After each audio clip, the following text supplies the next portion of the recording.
Air brush makeup പഠിക്കണ ബിഗിനേഴ്സിനുള്ള ഒരു ടിപ്പാണ് കേട്ടോ. ഇപ്പം എല്ലാവരും 2-3 ദിവസത്തെ ക്ലാസ്സിനൊക്കെ അറ്റൻഡ് ചെയ്യും, വർക്ക്ഷോപ്പിനൊക്കെ അറ്റൻഡ് ചെയ്യും.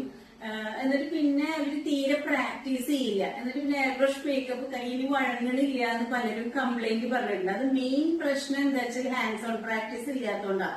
നമ്മള് വർക്ക്ഷോപ്പിന് അറ്റൻഡ് ചെയ്തു എന്ന് പറഞ്ഞാൽ പോരാ, നമ്മളത് വീട്ടില് നന്നായിട്ട് പ്രാക്ടീസ് ചെയ്യണം. അപ്പോഴാണ് നമ്മൾ ഉദ്ദേശിച്ച ഒരു ഫൈൻ ട്യൂൺ ആയിട്ട് നമുക്ക് മേക്കപ്പ് ചെയ്യാൻ പറ്റുള്ളൂ. അപ്പൊ അതിനുള്ള ടിപ്പാണ്.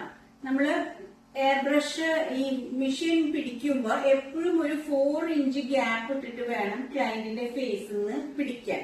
അതും ഒരു കുറച്ചൊരു ആംഗിൾഡ് ആയിട്ട് വേണം പിടിക്കാൻ. അതേപോലെ ഈ ഫിംഗറാണ് നമ്മള് ഇതില് ട്രിഗറില് പ്രസ് ചെയ്യണത്. ബാക്കി 3 ഫിംഗേഴ്സ് ഇതിനെ സപ്പോർട്ട് ചെയ്താണ് നിൽക്കുന്നത്. അപ്പൊ നമ്മള്